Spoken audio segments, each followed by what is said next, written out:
Hello guys, hello YouTube family, જય વસરાદાન, જય ભૂત ભવાનીમાં. આજનો આપણો બ્લોગ છે એટલે આજ આપણે હવન છે, આપણે ઘેરાવાળા બધા રાખેલું છે જય વસરાદાન મંદિરે. એટલે આજનો બ્લોગ નાનો છે એટલે બધા શેર લગર બનાવી રહેજો અને સાથ સહકાર આપે, લાઈક ને સબસ્ક્રાઈબ કરતા રહેજો ને શેર કરતાનું ભૂલતા નહીં. જય વસરાદાન. चलो भाई देखो अब मैं क्या करता हूँ। क्या सोच है रे तेरी, मानना पड़ेगा। પણ હંમેશા દેવનું કાર્ય છે ને એને સત્કર્મ કહેવાય. સત્કર્મ હંમેશા દેવ માટે છે. બાકી તો વ્યવહારિક, આર્થિક, સામાજિક, લૌકારિક આ બધા આપણા કાર્ય જ છે. પણ જ્યારે દેવનું નામ આવે ને દેવના કાર્ય કરીએ ને એને સત્કર્મ કહેવાય. તમે જે કર્મ કરવા બેઠા છો ને એ સત્કર્મ આજે આખો દિવસ તમે સત્કર્મ કરો તો સત્કર્મ એમને ન થાય. સત્કર્મ કરવા માટે શાસ્ત્રના નિયમ છે અને નિયમ અનુસાર જો તમે સત્કર્મ કરો ને તો જ એનું તમને પુણ્ય મળે.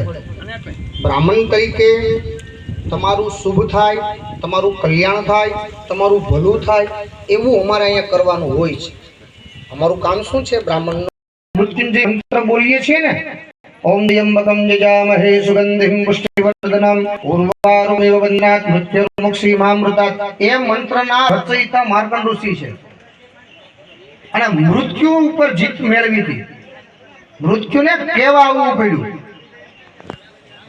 માર્કંડેય મહાભાગ સપ્તકલ્પાંત જીવન આયુ આરોગ્ય ઐશ્વર્ય દેહી મે મુનિ પુંગવ. મૃત્યુ સાક્ષાત માર્કંડજીને કહેવા આવ્યું. મહાદેવને એટલું બધું તપ કર્યું અને મૃત્યુંજયની રચના માર્કંડજીએ કરી અને ભગવાન ભોળાનાથ અજરા અમર શિવ સમાન દાતા નહીં વિપત વિદારણ હાથ. એ ભગવાન ભોળાનાથની કૃપાથી એના વરદાનથી એ માર્કંડજીને 7 કલ્પનું આયુષ્ય મળ્યું. એક 4 વર્ષ નહીં, એક કલ્પ નહીં, એક યુગ નહીં, 7 કલ્પ. અહીંયા આપણે પારાશને પરોવી લેવાય, એનો અર્થ બધા એવા છે. તો મન છે એને હરિદ્વાર મોકલવાનો, મનથી માં ગંગાને 2 હાથ જોડવાના, આંખો બંધ કરવાની અને હરિદ્વાર છે ને ત્યાં કનખલ ઘાટ છે અને ગંગા મૈયા ત્યાં એકદમ વેગમાંથી જાતા હોય.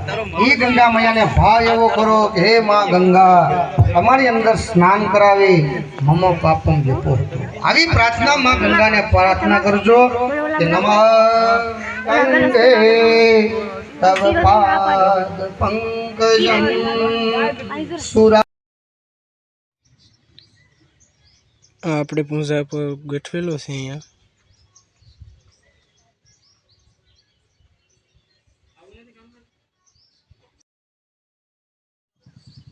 આપણે વિરાટભાઈ ને આપણે કૌશિકભાઈ ને બધા અહીં બેઠા. અમારે રોહિતભાઈ ચોટે, અમારા પરેશભાઈ, શૈલેષભાઈ. કરાવવું પડે ને, તમારી પાસે એવું જ કરાવવું પડે તો તમારું સારું થાય ને એવું અમે અહીંયા કહેશું. પછી તમારે કરવું ન કરવું એ તો તમારી ઉપર છે. પણ તમારું જેટલું ભલું થશે, તમારું જેટલું સારું થશે, તમારું હાજો ભાઈ.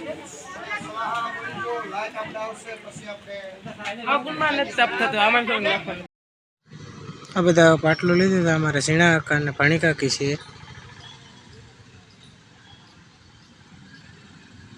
અમારા લાલા કાકા ને અમારે સોનલ કાકી છે. અમારા કન્ના કાકા ને કોમલ કાકી છે ને અમારા દીપા કાકા ને કંકુ કાકી છે.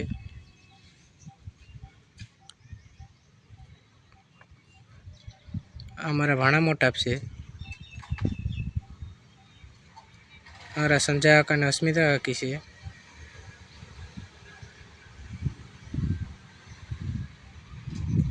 અમારા મમ્મી ને પપ્પા છે ને અમારા ભોલાભાઈ છે.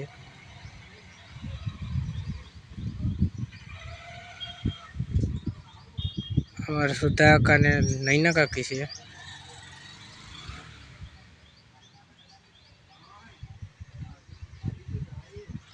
अविरजिया का नाम भारती काकी से पासा का नाम वर्षा काकी से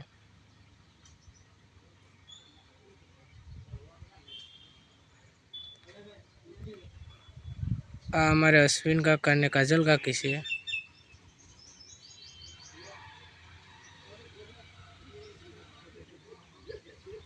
हमारे राजा काका ने हमजू काकी से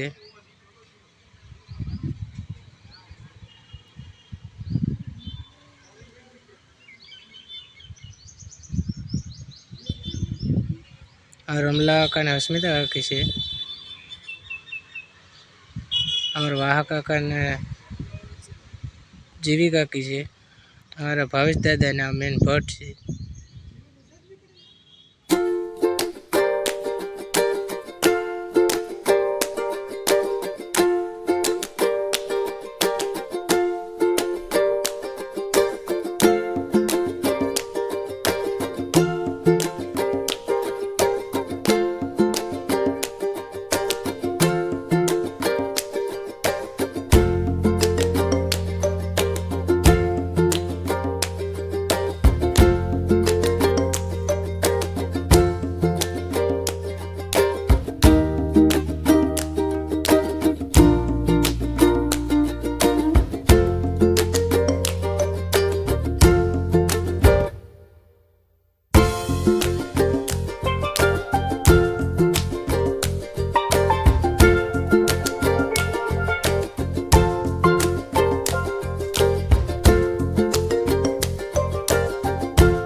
अंतरनाथ भैरवाय दक्ष भैरवाय वराह भैरवाय एक भैरवाय गोपाल भैरवाय गदाधर भैरवाय रुद्रस्थ भैरवाय महाकाल भैरवाय प्रचंड भैरवाय भैरवाय अनंतमेव धन्वानि तनोसे ओम श्रीमद भैरवाय नमः पगे लागो ध्यायामे चिंतयामे चालो होमता जजो घीनी आहुति आपजो जौतल होमजो स्वाहा बोलजो ओम श्रीमद भैरवाय ओम शंभो भैरवाय स्वाहा ओम नीलकंठ भैरवाय स्वाहा ओम विशाल भैरवाय स्वाहा ओम मातंग भैरवाय ओम नमः भैरवाय ओम स्वच्छंद भैरवाय ओम असितांग भैरवाय ओम खेचर भैरवाय ओम विरूप भैरवाय ओम संहार भैरवाय ओम विरूपाक्ष भैरवाय नाना रूपधर भैरवाय ओम वराह भैरवाय ओम रुरु भैरवाय सुगत भैरवाय कुंदवर्ण भैरवाय उन्मत भैरवाय मेघनाथ भैरवाय मनोवेग भैरवाय विशाल भैरवाय क्षेत्रपाल भैरवाय विजय भैरवाय सापहर भैरवाय ओम एम रंजन जमंडा विची ओम एम रंजन जमंडा विची ओम एम रंजन जमंडा विची ओम एम रंजन जमंडा विची ओम एम रंजन जमंडा विची ओम एम रंजन जमंडा विची ओम एम रंजन जमंडा विची ओम एम रंजन जमंडा विची ओम एम रंजन जमंडा विची ओम एम रंजन जमंडा विची ओम एम रंजन जमंडा विची ओम एम रंजन जमंडा विची ओम एम रंजन जमंडा विची